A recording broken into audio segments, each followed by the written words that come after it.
I want you to try and imagine just for a second the absolute limits of your own endurance. Right, like the actual breaking point. Exactly. Or And I don't mean, running a marathon or pulling a double shift at work or just surviving a tough week. yeah, we're talking about something way beyond that. Right. I mean, the absolute razor edge of human biological and psychological survival.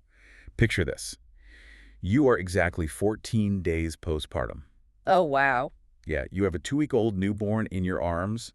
Your body is still, physically recovering from childbirth.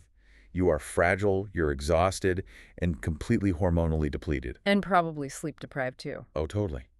You're sitting in the quiet of your own home, and suddenly, without a single warning sound, the doors burst open. Just out of nowhere. Out of nowhere. Your home is suddenly overrun by armed men.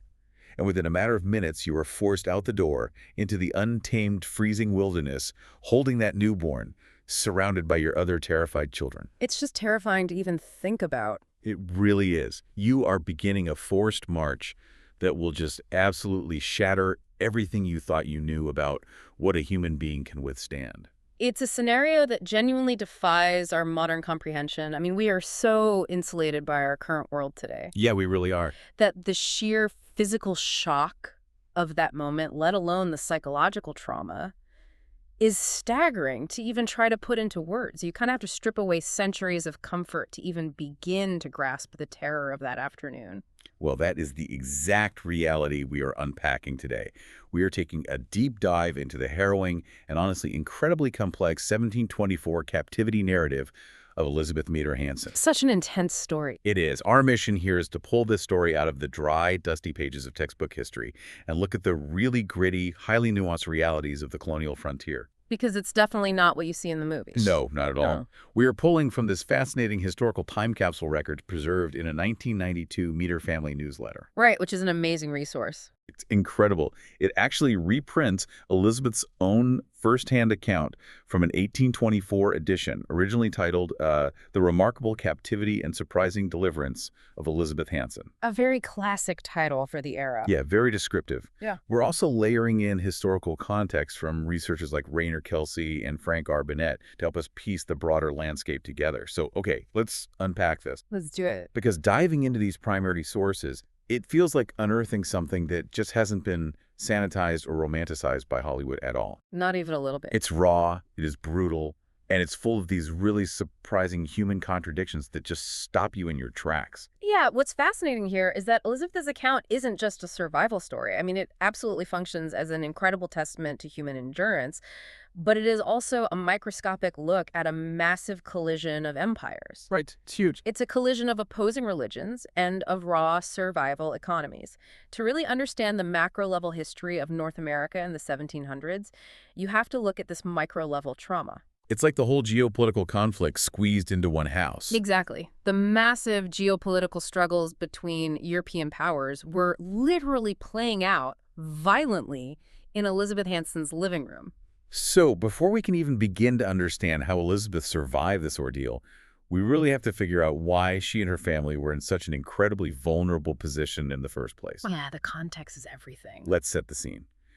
We are in Dover, New Hampshire, or the province of New Hampshire, as it was known back then. Right. Specifically, the Hansons lived in a remote house on the extreme outskirts of town, in an area called Knoxmarsh in Captivity. The year is 1724.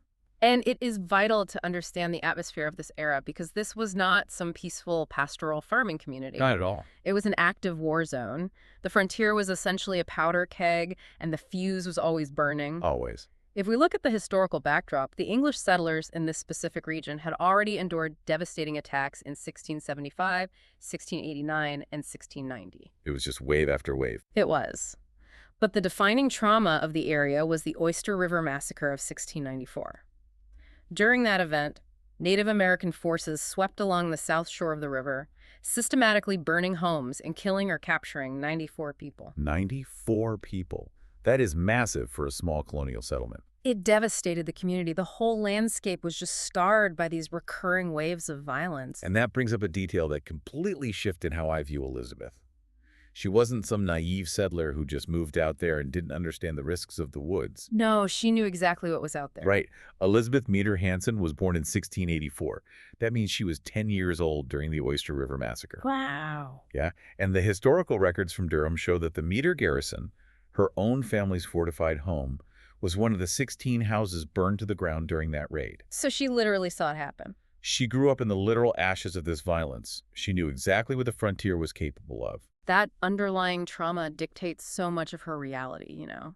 She carried those childhood memories of 1694 with her into her adulthood. She knew the threat was omnipresent. Right. And yet she was living in this incredibly exposed, remote home. To understand why, we have to look at the Hansons' deeply held religious convictions. This is where the story gets incredibly tense for me. Elizabeth and her husband, John Hanson, were Quakers. Yes, they belonged to the Religious Society of Friends. Right. And because of their strict adherence to their faith, John made a decision that would basically dictate the fate of his entire family. He outright refused to move his large family to a fortified garrison. Even though they lived on the very edge of the wilderness. Exactly. The historical context here is crucial.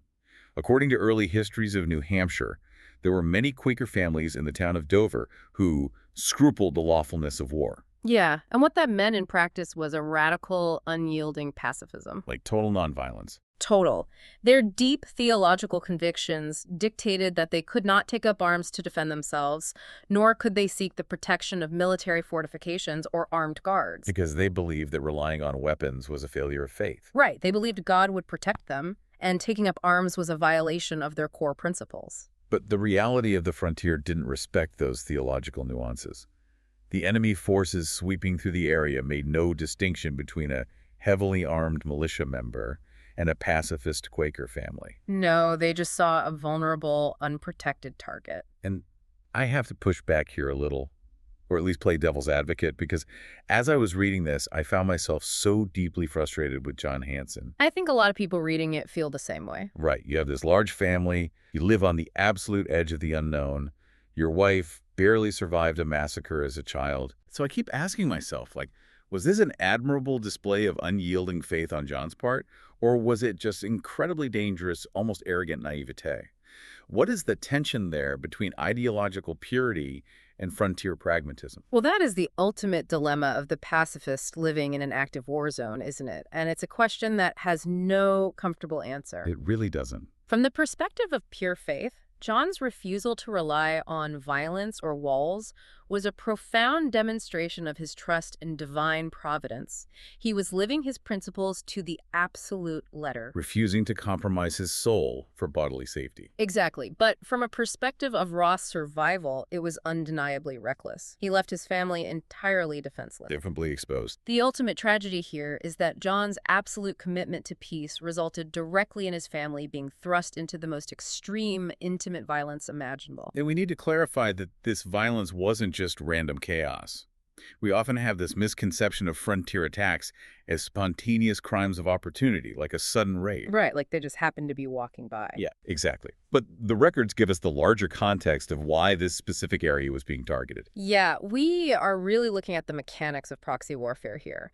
The Native Americans involved in these raids were actively spurred on and incentivized by the French. Because the English and the French were basically locked in a massive ongoing battle for dominance over the continent. Right. Rather than constantly deploying their own costly European armies into the dense forests, they allied with indigenous populations.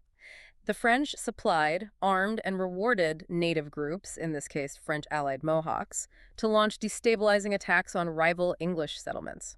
So Elizabeth and her children were essentially collateral damage in a geopolitical chess match between London and Paris. That's exactly what it was. That realization makes the events of June 27, 1724 even more chilling. We transition from this looming theoretical threat to sudden, horrifying reality. The setup for the attack is almost mundane in its everydayness. It really highlights just how quickly the illusion of safety can evaporate. Yeah, so it's late in the afternoon. John Hanson and his older daughter Hannah are away at a weekday Quaker meeting. So the man of the house is gone. Gone. The two eldest sons are far off, working in a distant meadow.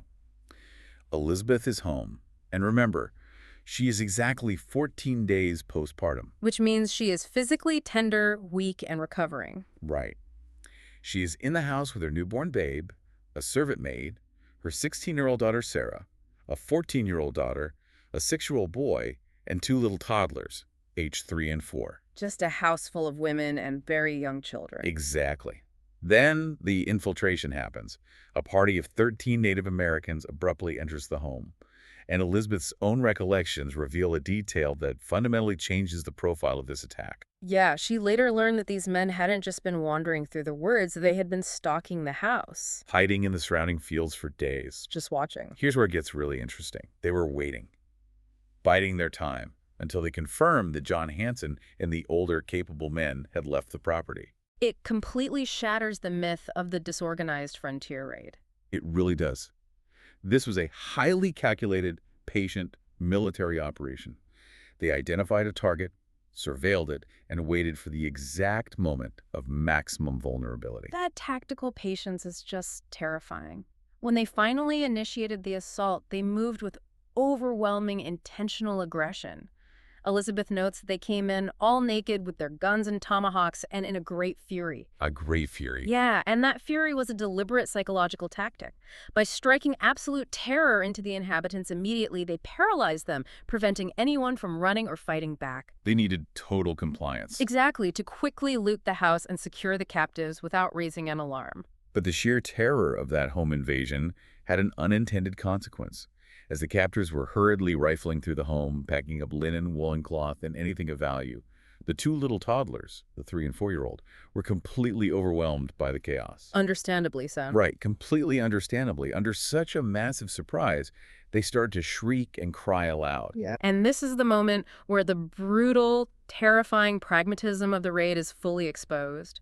In the context of a stealth military extraction, a crying child is a blaring alarm bell. It's a huge liability. It is a severe liability that could echo through the woods and alert the neighbors or the older sons working in the distant meadow. The captors were operating deep in enemy territory. Discovery meant death for them. The sheer brutal pragmatism of what happens next completely shatters any romanticized view of this era. It's awful. It really is. The servant maid managed to quiet the older of the 2 toddlers, but the younger one just kept crying out. Yeah. And Elizabeth describes, with an almost numb detachment, how to prevent the danger of discovery. The captors immediately, right in front of her face, knocked the child's brains out. Oh my God. And then they did the exact same thing to the other toddler, right in front of a mother holding her newborn. It is an unfathomable trauma. To witness the sudden, violent murder of your children is a psychological breaking point for anyone. I can't even imagine. But the captors didn't stop there.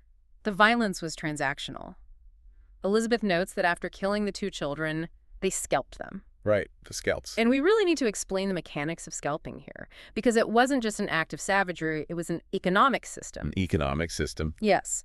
European powers, both the French and the English, actively paid bounties for enemy scalps. That's just wild to think about. It is. The scalp was basically a receipt.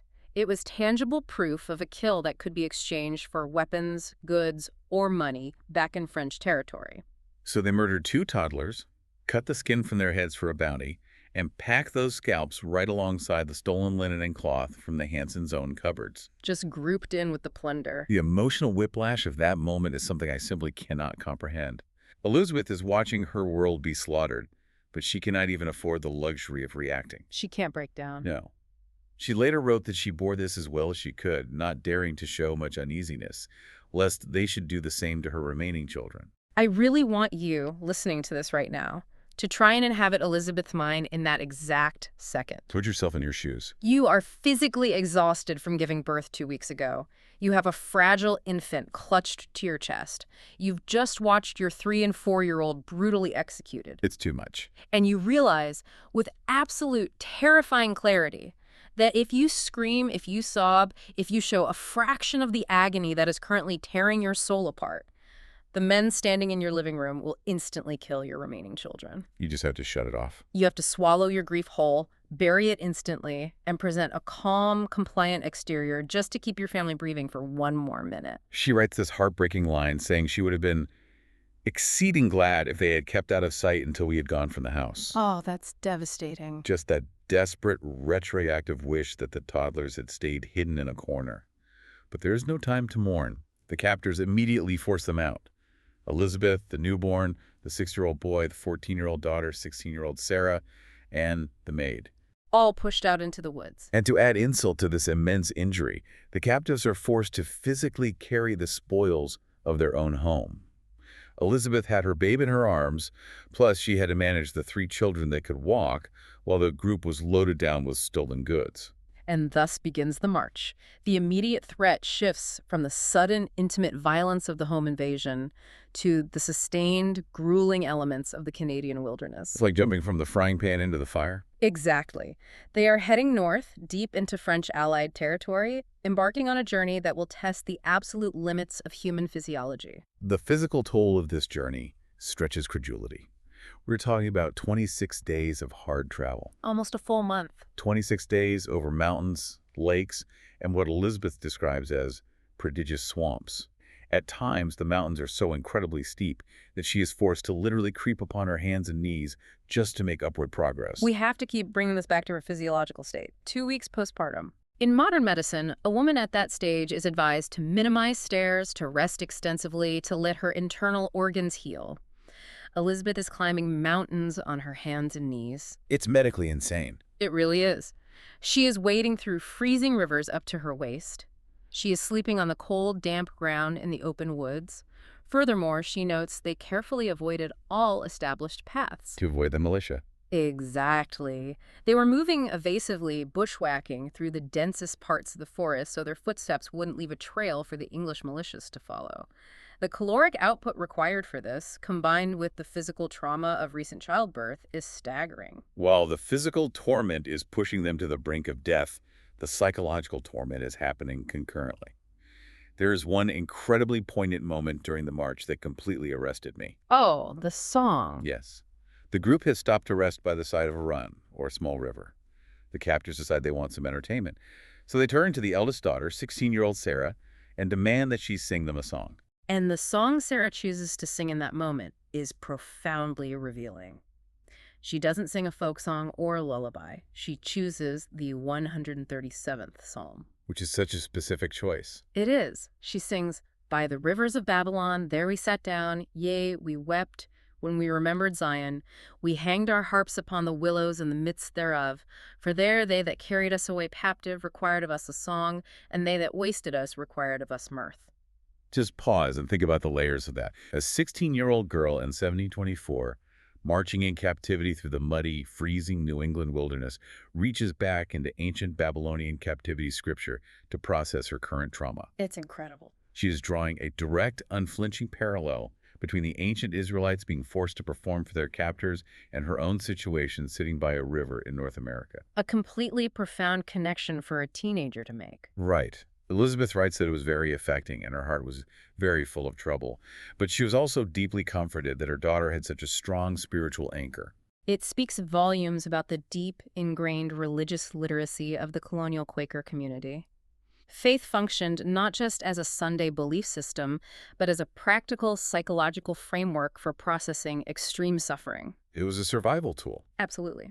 But if we pivot to look at the captors' behavior during this march, we see a fascinating contradiction emerge, particularly in the figure of the captain, the specific Native American who claims ownership of Elizabeth as his primary master. The captain is such a complex figure because interspersed with the horror of this forced march and the looming threat of starvation, the captain actually steps in to help her in deeply physical ways. Yeah, it's very unexpected. Elizabeth notes that even though he was carrying a massive load of stolen goods himself, he would take her baby and carry the infant in his arms. She calls it a heavy burden of his own, but notes he would sometimes take her blanket or take her little boy by the hand to help him along. Giving them actual practical assistance on the trail? Right. In the hardest, steepest parts of the trail, he would lend Elizabeth his hand or push her forward from behind to keep her moving. She admits that he showed some humanity and civility more than I could have expected. This dynamic is critical for understanding how frontier captivity actually operated. The captors viewed these prisoners through a very specific dual lens. How so? Well, on one hand, they were blood enemies, outsiders from an encroaching empire. But on the other hand, they were highly valuable commodities. They were Oh, investments. because of the ransom. Exactly. In the hostage economy of the frontier, a live captive could be ransomed back to the English or French for a massive payout, or they could be adopted into the tribe to replace members lost to war or disease. So they needed them alive. Right. The master's assistance was likely a complex, inseparable mix of unexpected human empathy for a struggling mother and a very pragmatic need to protect his financial investment. If Elizabeth or the baby dies of exhaustion on the trail, his payout vanishes. But even with the master's unexpected moments of physical assistance, he couldn't protect them from the environment. They were burning thousands of calories just surviving the freezing temperatures and the rugged terrain, yet the wilderness offered them absolutely nothing to eat. The starvation aspect is horrific. It forces us to look at the extreme biological limits Elizabeth faced. Elizabeth says the greatest difficulty of the entire march was the sheer want of food. Sometimes they had absolutely nothing to eat for days except pieces of old, hairy beaver skin match coats. We should probably define what a match coat is because it highlights the desperation. Yeah, it's not food. No, a match coat was a heavy mantle, usually made of woven wool or coarse animal hides, used primarily as a trade garment between Europeans and Native Americans. The captors had hidden these leather coats in the woods prior to the raid to use on their return journey. So they were basically eating tough, cured clothing. Yes, they weren't food at all. And they didn't just chew on the leather. They cut these heavy hides into long, narrow strips. Elizabeth describes following the captor's lead. They laid the strips of hairy leather directly on the fire until the hair was singed away, and then they choked them down. It's just awful to picture. She writes a line that stuck with me for days. She said, "We ate them as a sweet morsel, experimentally knowing that to the hungry soul every bitter thing is sweet." Again, she filters her literal starvation through a quote from Proverbs. Always tying it back to scripture. Later on, they are surviving by gnawing on tree bark, digging up roots, and finding whatever nuts they can forage. And when the captors finally manage to catch a beaver, they allow Elizabeth and the children to eat the guts and garbage. But there is a horrifying caveat to that meal. She explicitly notes that they were not allowed to clean the intestines. Ugh, I remember this part. They were forbidden from emptying the dung out of the guts before cooking them. She refers to it as a filthy pickle that they had to boil and consume. A filthy pickle. Just gross. She notes it was profoundly unpleasant, but the sheer, blinding agony of starvation made it tolerable. As I read this, I kept marveling at the sheer, miraculous biological resilience of the human body.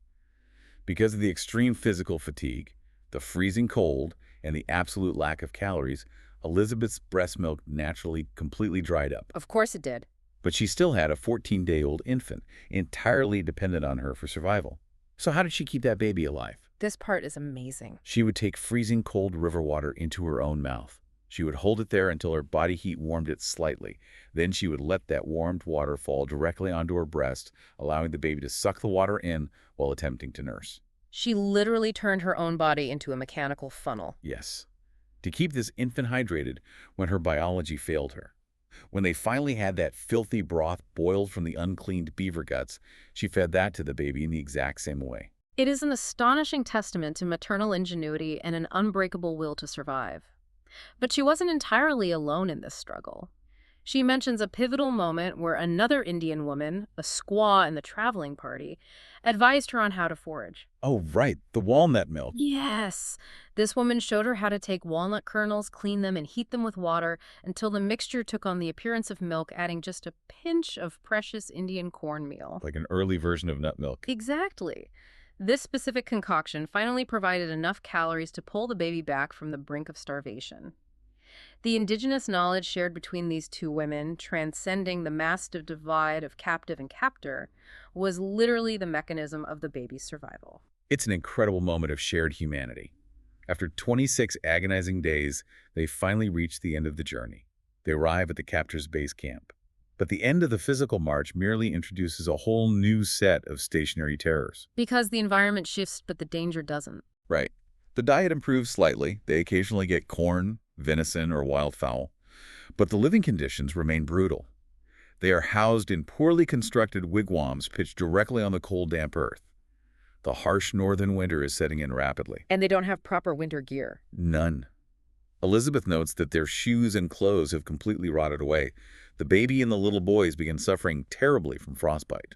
And while the physical exertion of the march is over, the psychological volatility of the camp environment intensifies drastically. It becomes a mental game. The entire atmosphere of the camp and the safety of the captives revolves entirely around the deeply unstable temperament of Elizabeth's master. Yeah, his mood is entirely dictated by his success in the woods. When the hunting is good, he returns to camp in high spirits. But when he fails to find game, he returns furious, frustrated, and takes his intense disappointment out directly on his poor captives. He becomes abusive. Very. And his threats escalate into profound psychological torture. He notices that the baby is finally putting on a little bit of weight, thanks to that walnut and cornmeal gruel. Which is a good thing. You would think. But he looks at this mother who has sacrificed her own body to keep her infant alive and tells her that when the baby gets fat enough, she will be killed and eaten. He doesn't just make an empty threat, he physically acts it out. He does, and it is sick. He constructs a spit.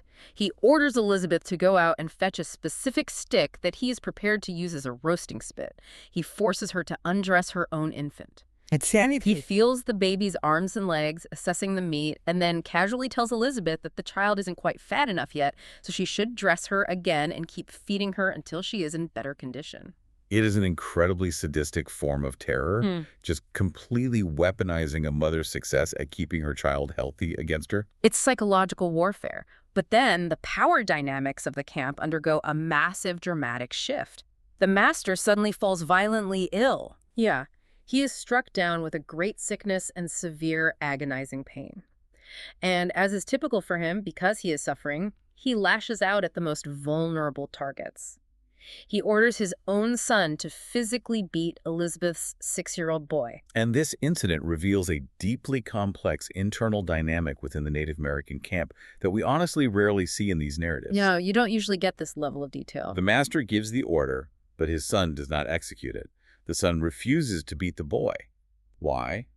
Because the matriarch of the family intervenes. The old squaw. Right. The historical text refers to her as the old squaw. Now, it's important to acknowledge that while that term is widely recognized today as a derogatory slur, in the context of this 18th century document, it identifies her as the elder Native woman. Specifically, she is the master's mother-in-law, the grandmother of the boy ordered to do the beating. And she steps directly into the line of fire, flatly refusing to allow her grandson to carry out the abuse. So the master, enraged by this insubordination and delirious with sickness, grabs a sharp stick and violently hurls it across the wigwam directly at Elizabeth's 6-year-old son. It strikes the child hard in the chest. The boy is badly bruised, in terrible pain, turning pale as death. But Elizabeth desperately begs him not to cry out. Because she knows what will happen. Exactly. And that 6-year-old child bears the agonizing pain with what Elizabeth calls wonderful patience, not making a sound, because they both know that if he cries, the master will escalate the violence. But the true turning point in this camp isn't the violence, it's the moral reckoning that follows. When the master's wife and daughter leave the wigwam to tend to chores, the elder mother-in-law is left alone with Elizabeth and the severely ill master. This is such a powerful scene. And this matriarch essentially diagnoses him not with a medical ailment, but with a moral failing. Yes. Elizabeth quietly asks the older woman if she thinks the master is going to die from this sickness. The mother-in-law plainly says yes, it is very likely. She doesn't sugarcoat it. No. Elizabeth then pours her heart out, detailing the unprovoked physical abuse against her young son and the constant looming threats to kill and eat the baby. And the mother-in-law's response completely upends the power structure. It changes everything. She tells Elizabeth that the master had already confessed his abuse of the child to her. And she states unequivocally that that exact cruelty was the specific reason why the Creator had afflicted him with this terrible sickness. This matriarch enforces a strict moral boundary within her family.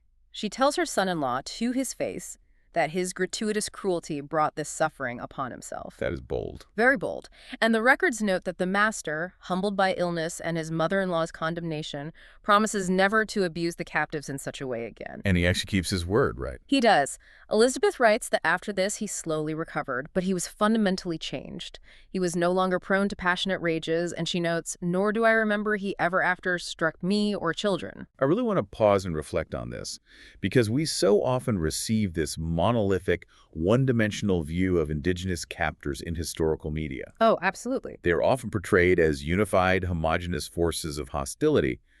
But here we see a deeply complex, internal family feud. We see a mother-in-law completely checking her son-in-law's toxic, abusive behavior and holding him spiritually accountable. It's a very recognizable family dynamic. It really is. Yeah. How does this reality shift our understanding of the dynamics inside these camps? It completely shatters the illusion of the savage monolith. It reveals the deeply ingrained power structures and gender dynamics within the wigwam.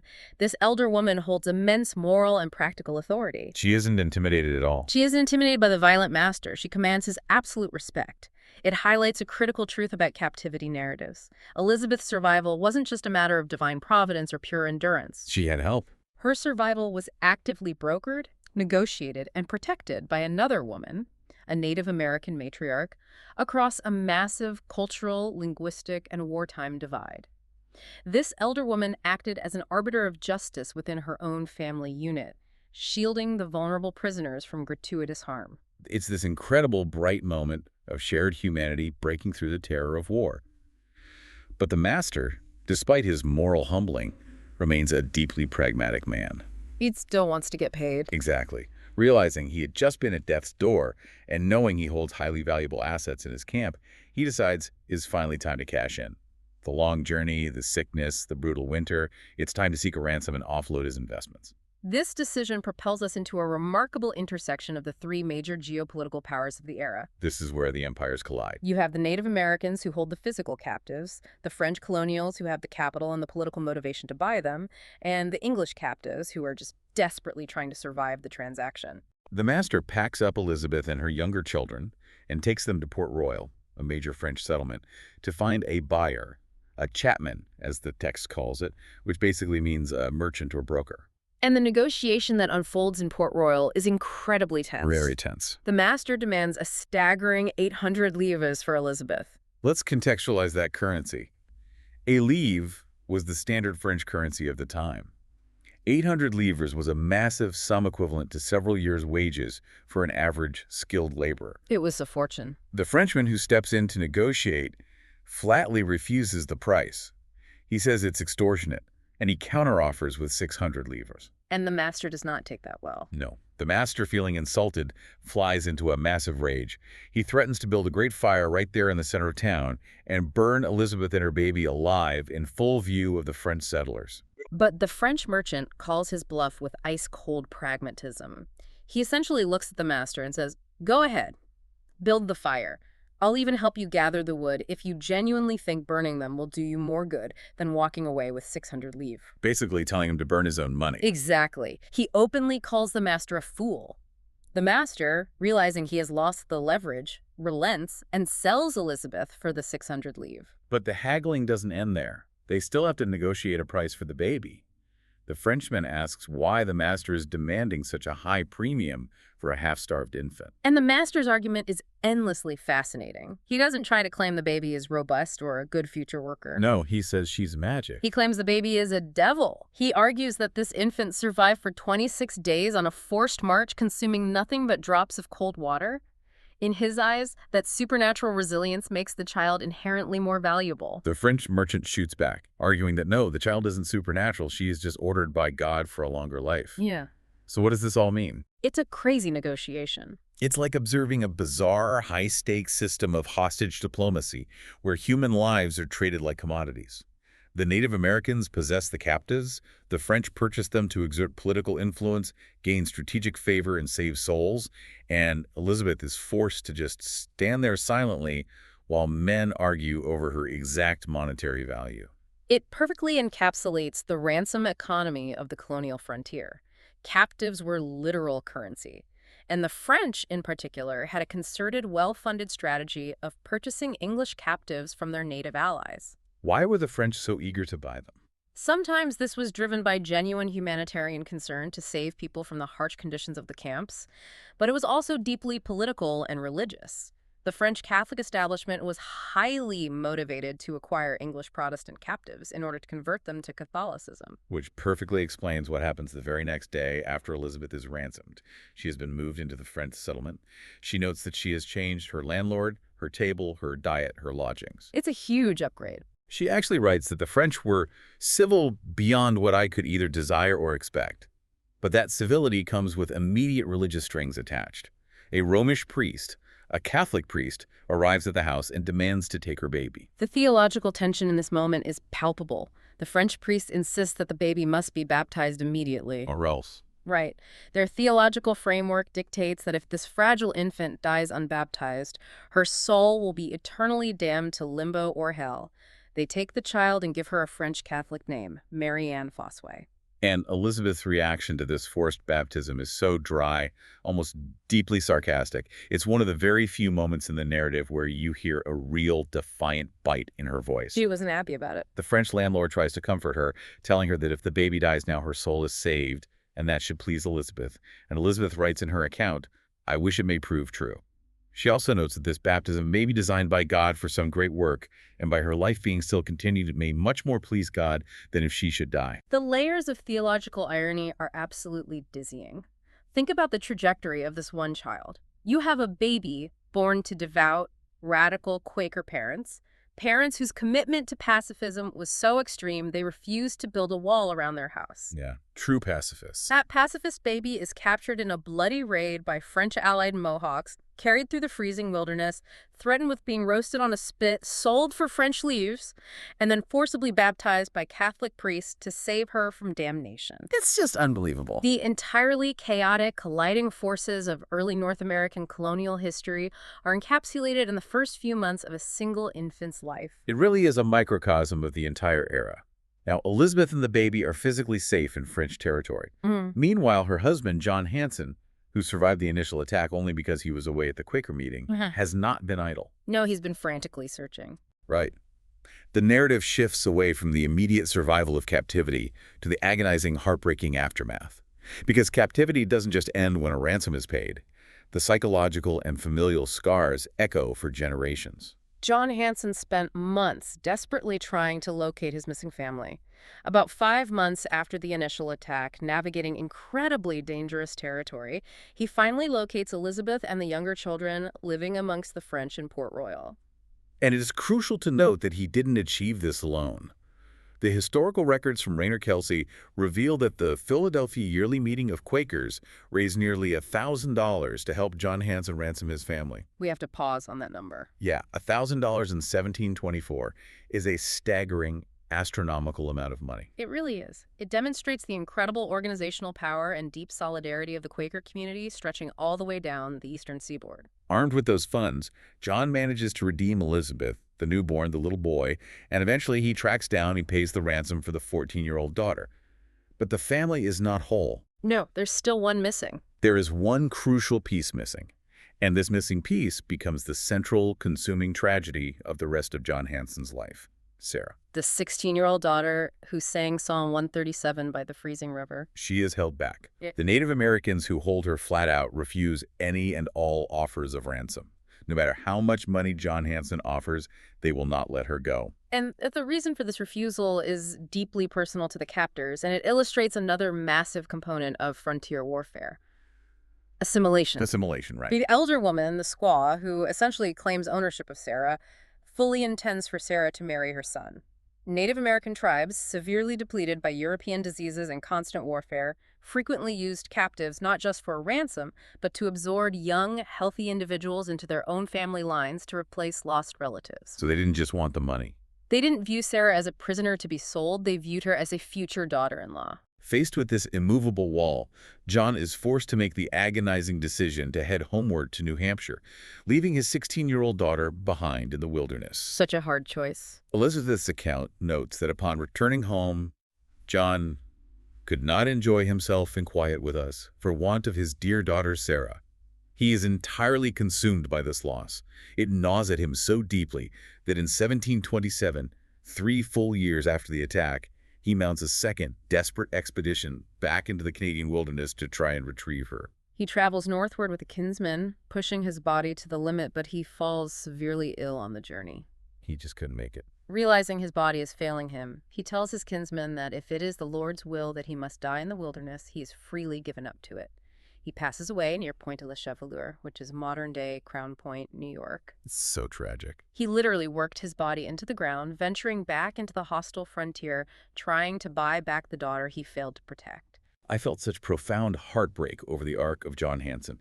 He clung so tightly to his pacifism, he refused to fight, he lost his family to violence anyway, and then he poured the last ounces of his life force into trying to undo that violence with money and negotiation. And it didn't work. He failed.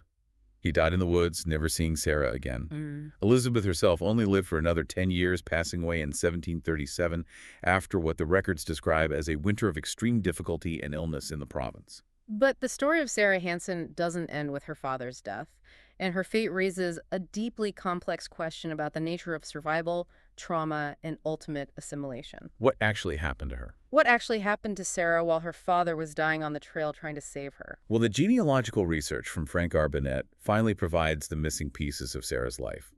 While she was held by the Native Americans, she was actively treated as a child of the tribe. She was given the indigenous name Kigalek 8, which translates to wheat. However, the French colonial infrastructure was still heavily involved. The French priests and nuns were aggressively working to spread Catholicism. They would continually barter trade goods, blankets, iron tools, mirrors, beads with the Native Americans in exchange for white captives. So the French step in again. Eventually, a French citizen intervened directly in Sarah's situation to prevent her from being forced into the marriage with the native woman's son, and to secure her permanent release from indigenous captivity. An arrangement was made. Sarah was married to a Frenchman. By marrying a French citizen under colonial law, she was made free among them, and the indigenous captors no longer had any legal pretense to keep her. Right, it changed her legal status entirely. So Sarah Hanson, the devout Quaker girl born in New Hampshire, is formally baptized as Sarah Ennison at Lac de Deux Montagnes in Quebec. And just 2 days later, on July 29, 1727, during the exact same year her father died trying to rescue her, she marries Jean-Baptiste Sabourin, who is a captain in the French militia. She never returns to New Hampshire. She builds a completely new life in Quebec. She has 8 children with Jean-Baptiste. She becomes completely assimilated into French-Canadian culture. Which really forces us to ask, Did she even want to return to New England after integrating into French society and marrying a militia captain? that's the big question. We don't have her personal journals to tell us her internal feelings. We only have the stark reality of the historical record. She became a French Catholic, raised a large Francophone family, and the border of her old life closed behind her forever. It is an incredible, sprawling, devastating journey. We started this deep dive looking at a mother's unbelievable physiological endurance, literally creeping on her hands and knees through swamps, filtering river water through her own mouth to keep a newborn alive. Yeah, that image will stick with me. We explore the tragic, fatal consequences of strict frontier pacifism colliding with proxy warfare. And we waded through this immensely complex web of Native American, French, and English relations where human lives were the ultimate currency. It is a narrative that completely refuses to be simple or easily categorized. You have the horrific, intimate brutality of the initial attack and the murder of the toddlers, juxtaposed tightly with the strange, complex mercies of the trail. Like the native captain carrying the English baby. Exactly, or the indigenous matriarch protecting the captive child from her own son-in-law. As you process all of this, I want you to really reflect on those small, intensely human moments buried beneath the dates and the treaties of these historical texts. Think about the moral authority of that mother-in-law in the wigwam, drawing a line in the dirt to stop abuse. Or the echoing sound of a 16-year-old girl singing the 137th Psalm in the freezing woods of the New World to comfort her mother. These aren't just dry textbook facts. These are real people making impossible, agonizing choices in the most extreme circumstances imaginable. And if you want one final, truly mind-bending reality of how intense the conflicts of the frontier were and how deeply they shaped the future of the continent, we have to look at the very end of those 1992 Meader family newsletter genealogical records. Oh, this part is wild. It concerns the specific descendants of Sarah Hanson? Yes, the twist of fate in the bloodline. Explain how the Ransom family fits into this. Okay, so Sarah Hanson, who lived the rest of her life as Sarah Ennison Sabourin, had 8 children in Quebec. Two of those children, Jean-Baptiste and Marie Charlotte, grew up and eventually married into another prominent French-Canadian family called Ransom. Okay, following so far. But historical genealogists uncovered that Ransom was actually just the French phonetic spelling of the English surname Rising. Wait, let me make sure I'm following this. The Raisin family in Quebec was originally English. Exactly. The Raisins were the children of a couple named Ignace Raisin and Elizabeth Nims, but their original given birth names were Josiah Rising and Abigail Elizabeth Nims. Oh, wow. They were other English colonial children who had been violently captured years earlier during the infamous 1704 raid on Deerfield, Massachusetts. They, too, had been dragged north to Canada, given Indigenous names, eventually baptized as French Catholics, and married to each other. So if we trace this out, Sarah Hanson is violently captured from her Quaker home in New Hampshire, assimilated into French Canada, and has children. Right. Those children grow up speaking French, living entirely as French Catholic citizens, and they end up marrying the children of other traumatized English captives from Massachusetts, who had also been violently abducted and fully assimilated into Quebec. You're hitting on the core irony of the colonial era. The children of entirely separate, traumatized English captives unknowingly found each other decades later as French-speaking citizens of Quebec. That is just mind-blowing. The borders, the empires, and the religions that their parents and grandparents fought, bled, and died so hard to defend ended up completely dissolving within their own family trees. The extreme violence of the frontier literally forged entirely new, hybrid bloodlines that defied the very empires that started the wars. It is absolutely astonishing, and it brings us right back to the question we started with. When you think about the absolute limits of human endurance, from the 14-day postpartum mother forced into the wild to the generations that followed, the legacy of this era isn't just about mere survival. No, it's about adaptation. It's about profound, irreversible transformation. The frontier didn't just break these people. It fundamentally reshaped them into something entirely new.